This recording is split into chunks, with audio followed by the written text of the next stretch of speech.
Whoa. I'm running short of words right now, but I cannot afford this because I have to speak. Thank you so much for all the love, for all the warmth.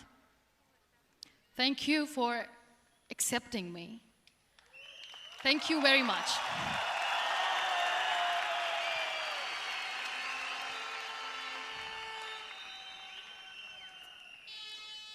Well, I always start my talk with a disclaimer. And that disclaimer is that I've never claimed to be a motivational speaker.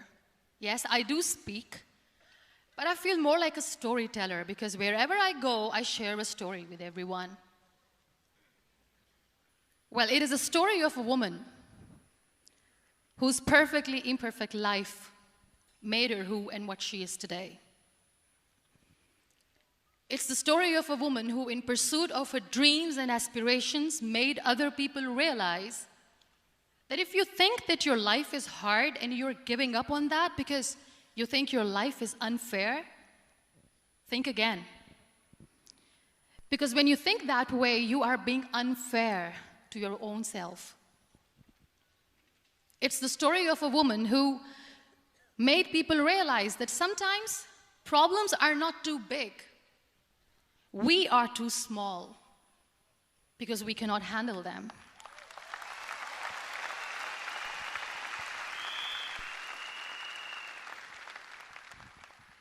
It is the story of a woman who with time realized that real happiness doesn't lie in success, money, fame. It lies within. Real happiness lies in gratitude. So I am here, and I'm going to share the story of that woman. That is my story. The story of gratitude.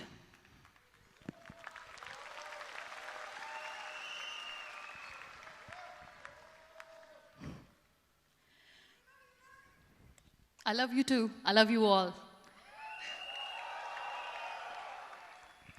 I believe in the power of words. Many people speak before they think.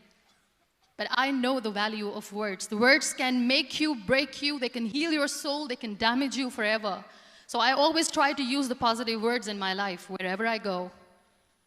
They call it adversity, I call it opportunity. They call it weakness, I call it strength. They call me disabled, I call myself differently abled.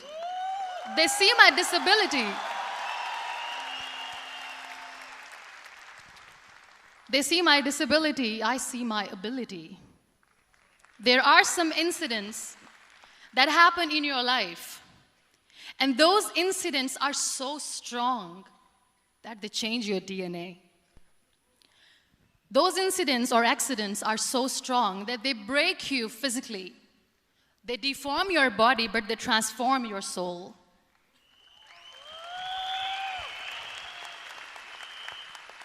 Those incidents break you, deform you, but they mold you into the best version of you.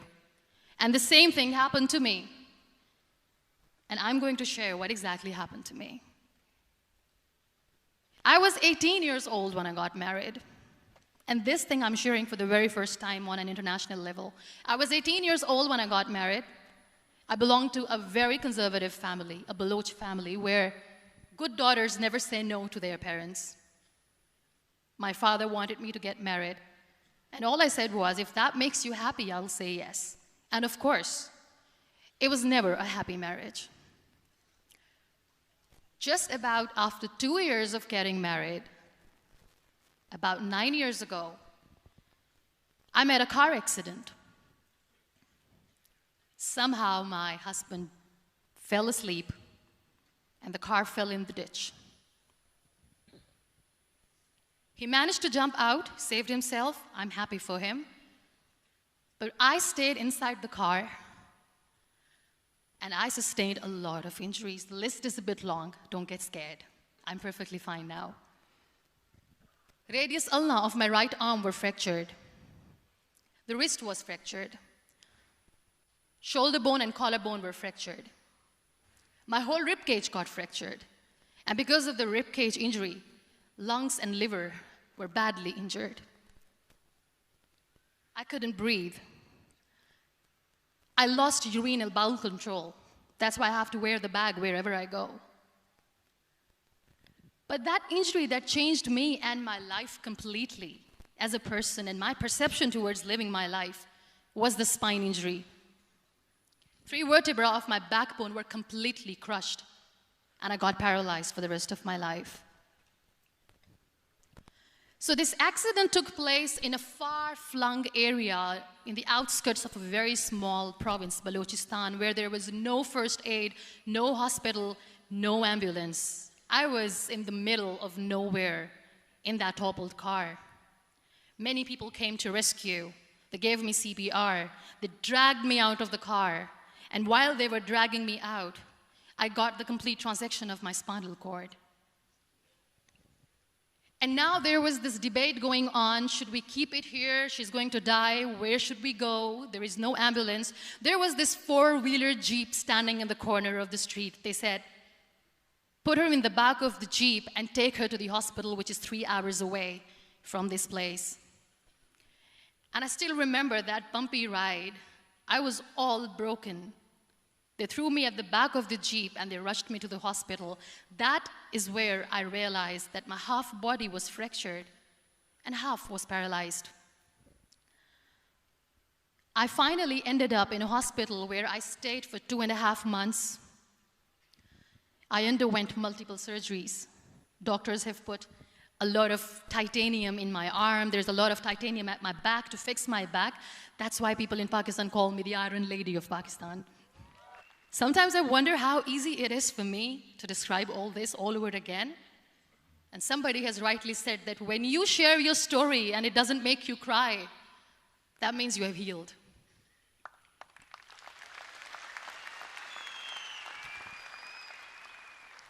Those 2.5 months in the hospital were dreadful. I will not make up stories just to inspire you. I was at the verge of despair. One day, doctor came to me and he said, well, I heard that you wanted to be an artist, but you ended up being a housewife. I have a bad news for you. You won't be able to paint again because your wrist and your arm are so deformed, you won't be able to hold a pen again. And I stayed quiet. Next day, doctor came to me and said, your spine injury is so bad, you won't be able to walk again. I took a deep breath and I said, it's all right. The very next day, doctor came to me and said, because of your spine injury and the fixation that you have in your back, you won't be able to give birth to a child again. That day, I was devastated. I still remember, I asked my mother, why me? And that is where I started to question my existence. Why am I even alive? What's the point of living? I cannot walk, I cannot paint, fine. I cannot be a mother. And we have this thing in our heads, being women, that we are incomplete without having children. I am going to be an incomplete woman for the rest of my life. What's the point? People are scared. They think I will get divorced. What is going to happen to me? Why me? Why am I alive? We all try to chase this tunnel. We all do this because we see light in the end of the tunnel, which keeps us going. My dear friends, in my situation, there was a tunnel that I had to roll on, but there was no light. And that is where I realized that the words have the power to heal the soul. My mother said to me, this too shall pass. God has a greater plan for you. I don't know what it is, but He surely has.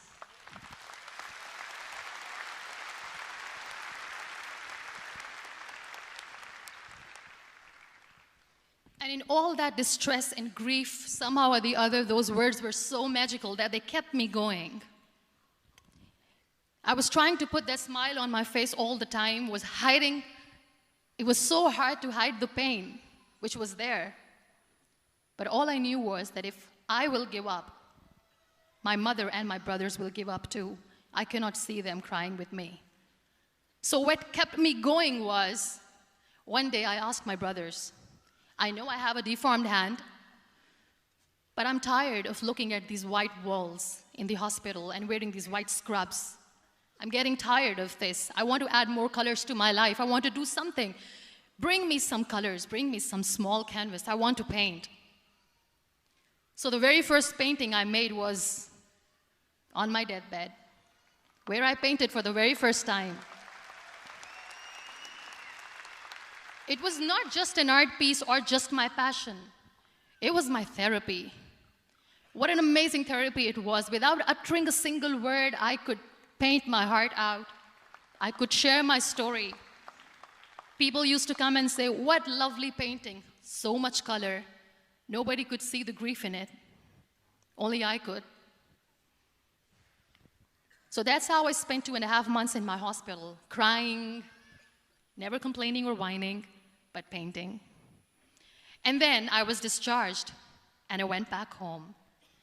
And I went back home, and I realized that I have developed a lot of pressure ulcers on my back and on my hip bone. I was unable to sit.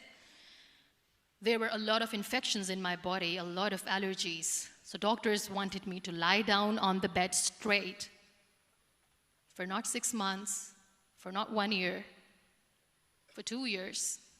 I was bedridden, confined in that one room, looking outside the window, listening to the birds chirping, and thinking maybe there will be a time when we'll be going out with the family and enjoying the nature. That was the time where I realized how lucky people are, but they don't realize.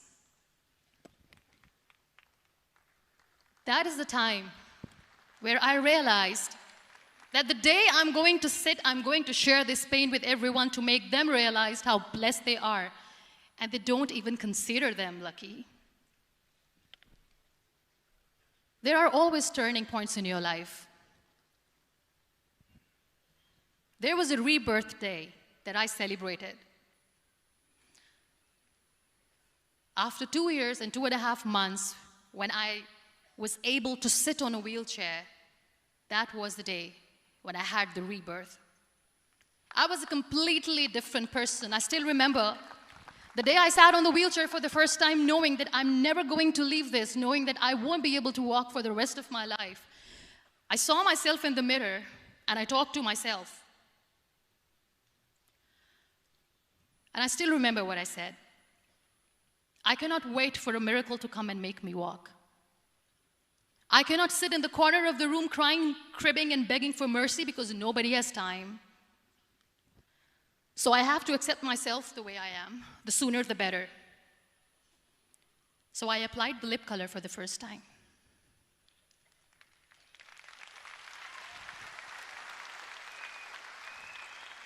And I erased it. And I cried. And I said, what am I doing?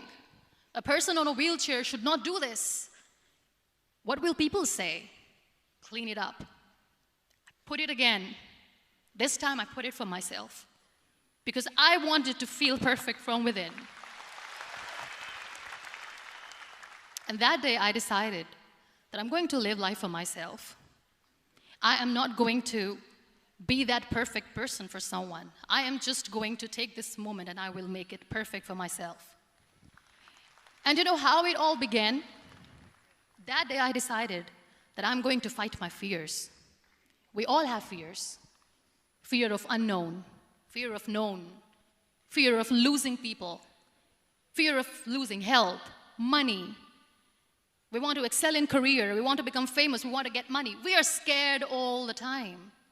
So I wrote down one by one all those fears, and I decided that I'm going to overcome these fears one at a time. You know what was my biggest fear? Divorce. I couldn't stand this word. I was trying to cling on to this person who didn't want me anymore, but I said no. I have to make it work. But the day I decided that this is nothing but my fear, I liberated myself by setting him free. And I made myself emotionally so strong that the day I got the news that he's getting married, I sent him a text that I'm so happy for you and I wish you all the best. And he knows that I pray for him today.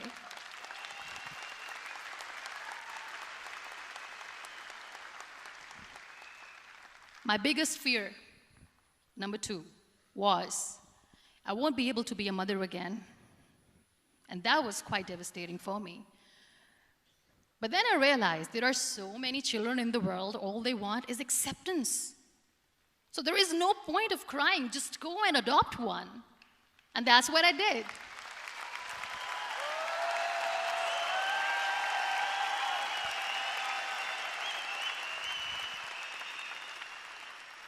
I gave my name in different organizations, different orphanages. I didn't mention that I'm on a wheelchair, dying to have a child. So I just told them that this is Muniba Mazari and she wants to adopt a boy or girl, whatsoever, but I want to adopt a kid. And I waited patiently. 2 years later, I got this call from a very small city in Pakistan. I got a call and they said, "Are you Muniba Mazari? There is a baby boy and would you like to adopt?" And when I say yes, I could literally feel the labor pain. I said, yes, yes, I am going to adopt him. I am coming to take him home.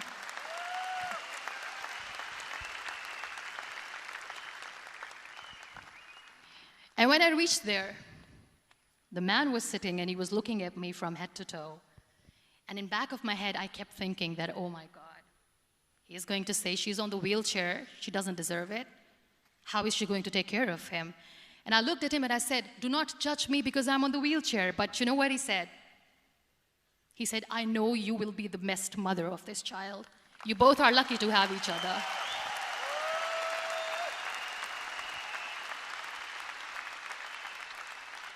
And that day, I was 2 days old, and today he's 6.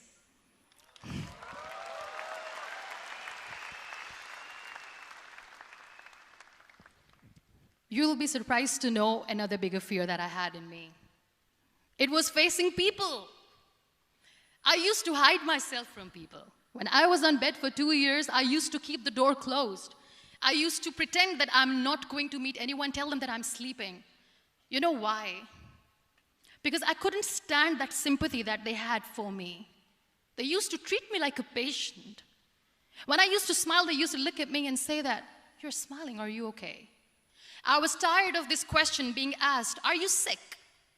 Well, a lady yesterday at the airport asked me, "Are you sick?"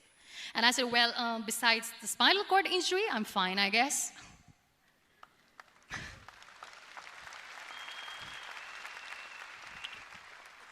But those are really cute questions. They never used to feel cute when I was on the bed. So I used to hide myself from people, knowing that, oh my God, I'm not going to see that sympathy in their eyes. It's all right. And today I'm here speaking to all these amazing people because I have overcome the fear.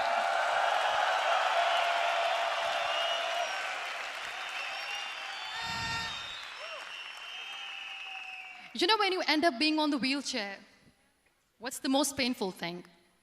That's another fear that people on the wheelchair or the people who are differently abled have in their hearts, but they never share. I'll share that with you. The lack of acceptance. People think that they will not be accepted by the people because we, in the world of perfect people, are imperfects. So I decided that instead of starting an NGO for disability awareness, which I know will not help anyone, I started to appear more in public. I started to paint. I always wanted to. I have done a lot of exhibitions. I'm Pakistan's first wheelchair-bound artist. I have done a lot of modeling campaigns, different campaigns for brands like Tony and Guy.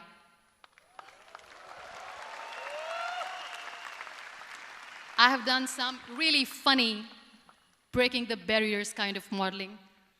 There was this one by the name Clown Town where I became a clown because I know that clowns have hearts too.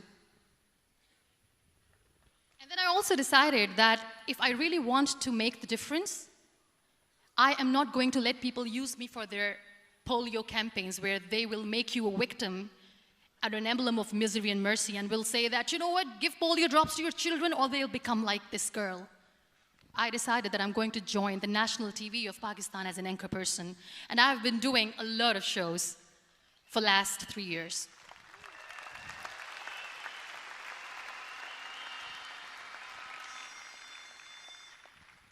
So when you accept yourself the way you are, the world recognizes you.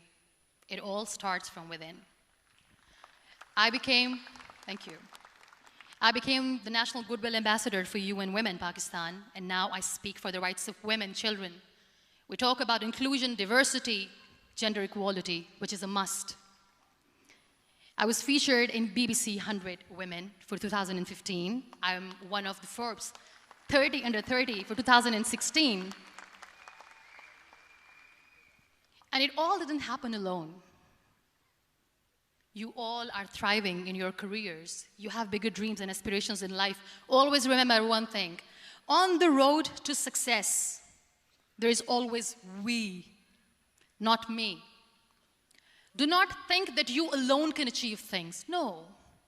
There is always another person who is standing behind you, maybe not coming on the forefront, but behind you, praying for you and supporting you.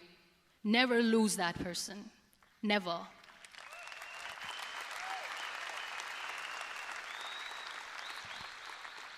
No matter how much I say that I couldn't find a hero, so I became one, I still want to recognize those 3 people in my life who literally changed my life completely, and I get inspiration from them every single day.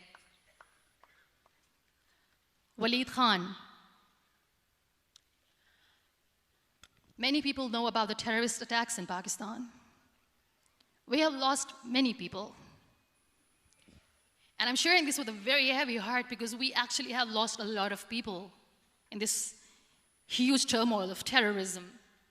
These people are barbarians. They do not see people. They're even worse than animals. They have killed people in mosques. They have killed people in churches, temples, even in schools. There was this terrorist attack in Army Public School, Peshawar, where these terrorists entered in an examination hall and they killed our children.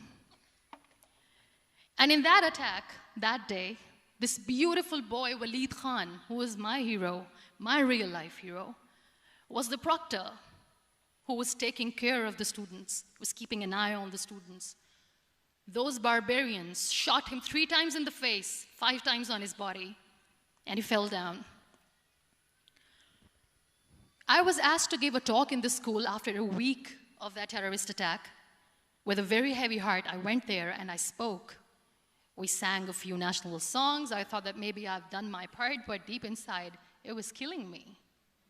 I could see children injured. I could see children sitting on the wheelchairs, looking at me, wondering, what next? What was our fault? Just because we were here to give examination, we have been shot. So many people, so many children lost their friends. Their classrooms were empty. The next day they went to the classroom. So this kid, Waleed Khan, I was asked that he is in a hospital right now, and you have to go and see him and motivate him and tell him that it's going to be okay. And when I saw Waleed Khan coming on the wheelchair for the first time in front of me, face was all deformed. His leg was fractured, his arm was fractured. He couldn't talk, he lost his teeth. He cannot sneeze, he cannot smell. He cannot eat. And I kept thinking, what should I say? That everything is going to be all right? No, nothing is all right. And while I was juggling with the words, what to say, what not to say, this beautiful child, Waleed Khan, came to me and he said, "Are you Muniba Mazari?" I said, "Yes." He said, "Baji, let's take a selfie."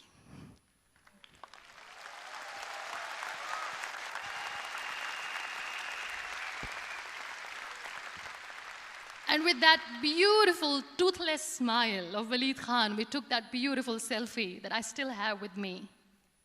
I don't share that here because he was in a very bad shape that time. And that is where I realized that when I was thinking too much about his deformities, he's happy with himself. He doesn't even care.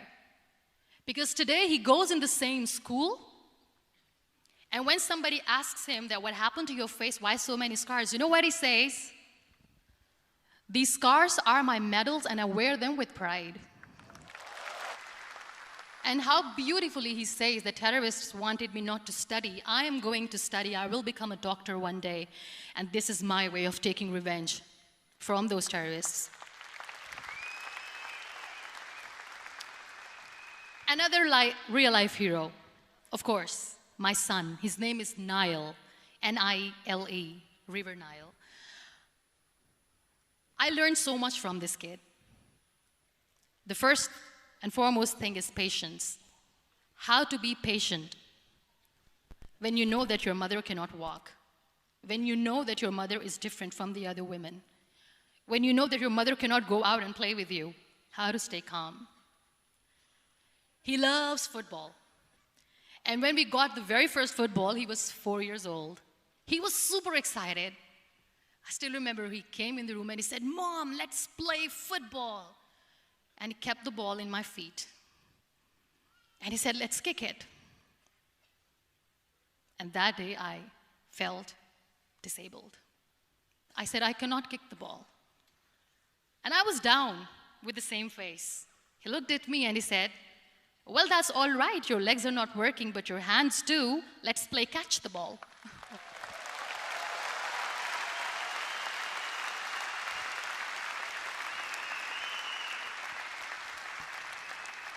You know what? That day he made me realize that when you think your glass is half empty, come on, your glass is half full. It's all in here and here. Last but not least, the woman who made me realize that heroes have no gender. The woman who believed in me even when I was completely at the verge of despair, where everybody left, she was there. And every time I looked at her, without saying anything, she used to look at me and said, "This too shall pass. God has a bigger plan. And one day you will say that, oh my God, that is why God has chosen me." She never cried in front of me. She has always said that there will be haters, there will be naysayers, there will be disbelievers, and then there will be you proving them wrong. My mother.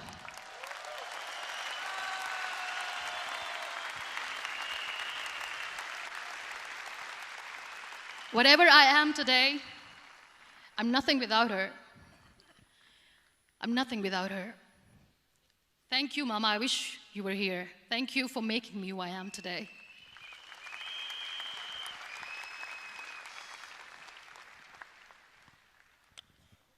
You know what? We human beings have a problem.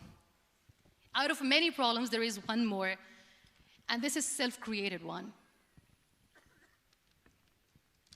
We always expect ease from life. We have this amazing fantasy about life. This is how things should work. This is my plan. It should go as per my plan. If that doesn't happen, we give up. So my dear friends, let me tell you one thing. I never wanted to be on the wheelchair. Never thought of being on the wheelchair. I was always aspiring to do bigger things, but had no idea that for that I have to pay the price to be where I am today. It's a very heavy price. This life is a test and a trial, and tests are trials are never supposed to be easy. So when you are expecting ease from life, and life gives you lemons, then you make the lemonade, and then do not blame life for that, because you were expecting ease from a trial. Trials make you a stronger, better person. Life is a trial, and with time you realize that.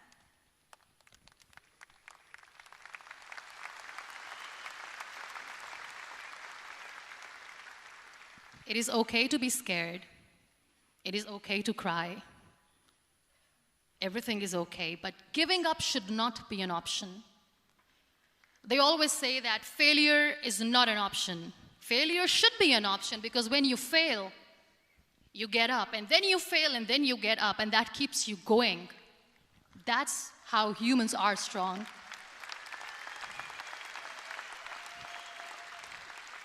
Failure is an option, should be an option, but giving up is not. Never. We have this thing in minds. We call it perfection. We want everything perfect. We want ourselves to be perfect. There is this image in our head about everything. Perfect life, perfect relationships, perfect career, perfect amount of money that we need to earn no matter what. Nothing is perfect in this world. We all are perfectly imperfect, and that is perfectly all right. That's all right. We were sent here not to become the perfect people. Those people who tell you how to look perfect, even those people are imperfect. Trying to fight this fear of looking imperfect. I used to be perfect. I still remember. I got this compliment years ago when I used to walk. Oh my God, look at you. You're fair, you're tall, you're perfect. Look at me now. You're still perfect. Only the perfect eyes can see that. Only the perfect eyes will see that. Only the perfect eyes will see that. So yes,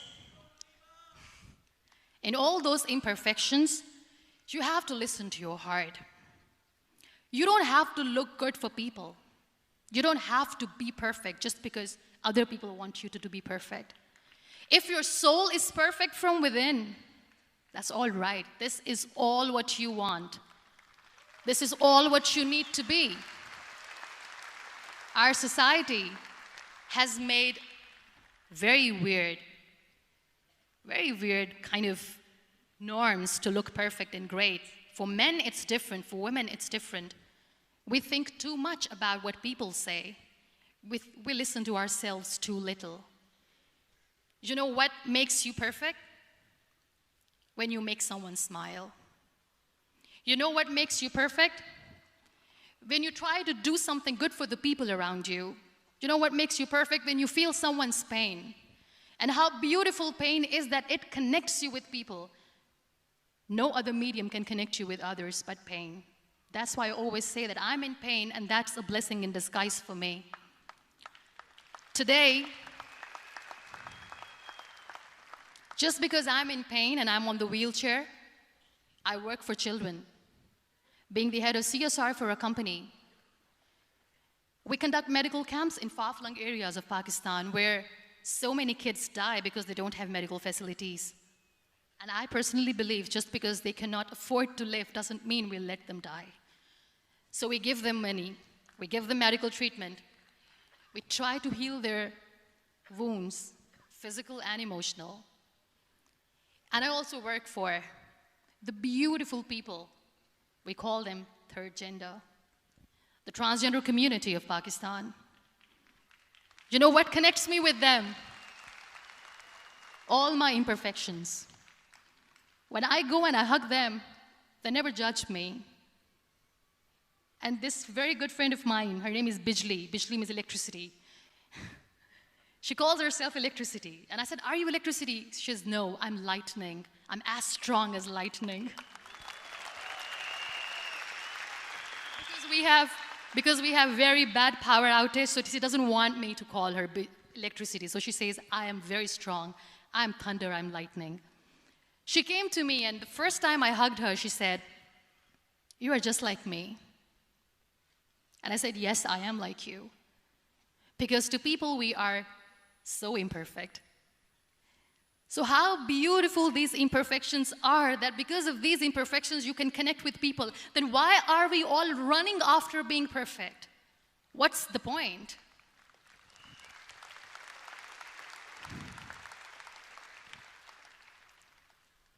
Every time I go in public, I always smile. There's always a big toothy smile on my face, and people ask me, don't you get tired of smiling all the time? What's the secret? I always say one thing, that I have stopped worrying about the things that I have lost, the people that I have lost. Things and people who were meant to be with me are with me. And sometimes, somebody's absence makes you a better person. Cherish their absence. It's always a blessing in disguise. I always say that people are so lucky they don't even realize. You must be thinking, okay, you're lucky in what sense? Well, the breath that you just took was a blessing. Embrace it.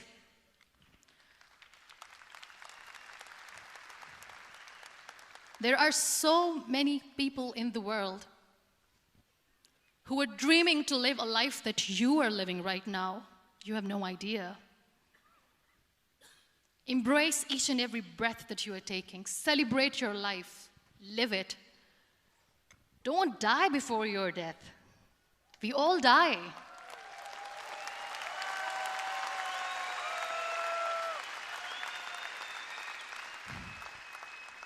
We live this one routine of a day for 75 years and we call it life. No, that's not life. If you're still thinking why you have been sent here, if you're still juggling with the concept of why you are here, you haven't lived yet. You work hard, you make money, you do it for yourself. That's not life. You go out, you seek for people who need your help, you make their lives better. You become that sponge which can absorb all the negativity, and you become that person who can emit beautiful, positive vibes. And when you realize that you have changed someone's life, and because of you, this person didn't give up, that is the day when you live. Always.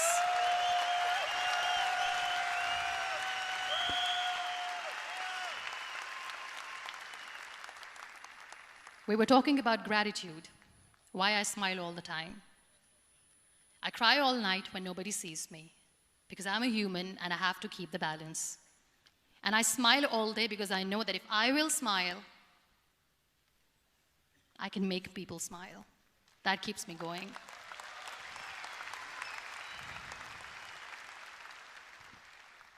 Be grateful for what you have, and you will always, always end up having more. But if you'll cry and if you'll crib for the little things that you don't have or the things that you have lost, you will never ever have enough. Sometimes we are too busy thinking about the things that we don't have that we forget to cherish the blessings that we have. I'm not saying that I'm not healthy and that makes me unlucky, but yes, it is hard. It is hard when I say that I cannot walk. It is hard to say when I wear this bag. It hurts. But I have to keep going, because never giving up is the way to live, always.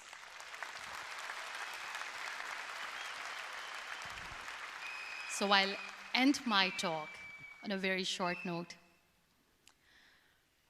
Live your life fully. Accept yourself the way you are. Be kind to yourself. Be kind to yourself. I'll repeat, be kind to yourself, and only then you can be kind to others. Love yourself and spread that love. Life will be hard. There will be turmoils, there will be trials, but that will only make you stronger. Never give up. The real happiness doesn't lie in money or success or fame. I have this all, I never wanted this. Real happiness lies in gratitude. So be grateful, be alive, and live every moment. Thank you so much, everyone. Thank you.